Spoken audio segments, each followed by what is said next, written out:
everyone, this is Gina from the autismhelper.com. I just wanted to show you a really neat way to target precision teaching with the See, Hear, Match, or Touch programs that I talked about in my latest blog, creating efficient goal programs for your students. So this is just a little example of an annual goal and then ways you can scaffold up to that goal. A lot of my kiddos come in with not a lot of functional language, or they might possibly be nonverbal at the time, and so this is a great goal to target nouns and word meanings. So this would be your annual goal. Just an example, Gina will see a picture of a noun and say the correct label. So maybe a teacher is flashing them picture cards and they're able to say apple, ice cream, shoe, turtle, and so on. And so here's how I would scaffold it for, maybe a typical student. So first, they will see an array of 3 noun pictures, or your field might be higher, depends on the kiddo. They'll hear the targeted noun from the teacher, and then they'll match the noun object to a picture, because first we want to make sure that they can match objects to pictures first. So you might cover some of these up with Post-its, or you might have a bigger field. It depends on your kid.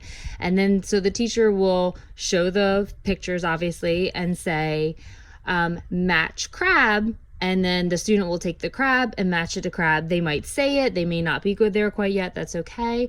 And same thing with turtle, and then they match turtle. And you might have to show your student how to do this at first, because they've maybe never done this type of goal program. So giving them a couple examples before you take data.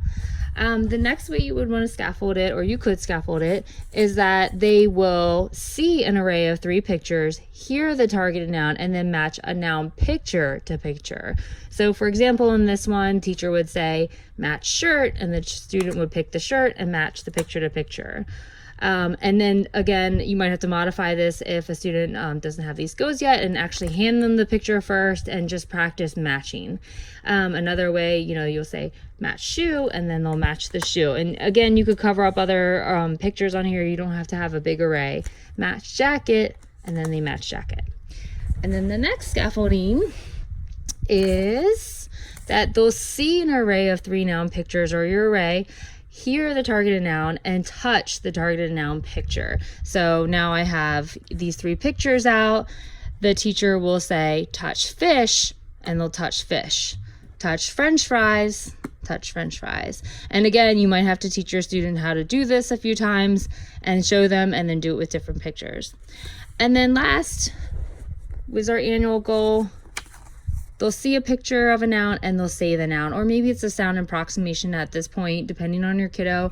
So a teacher is flashing the cards to the student, and they're just flashing them, and the student's saying fish, french fries, ice cream. Okay, and then a step way back, if you want to practice matching objects to objects, obviously you'd have these removed and just have on there cow, dog, chicken, and then have your student match chicken to chicken, dog to dog, cow to cow. And then you could put these into sensory sand and make it a little bit more fun of a game, because a lot of my kiddos are very young, so they need to be engaged, highly motivated. So I'd maybe put these into a fun sensory box or sand or a mystery box and have them pull them out and practice matching. So this is just a little tutorial on the See, Touch, Matching noun programs that you can create for your students. And good luck, and let me know if you have any questions.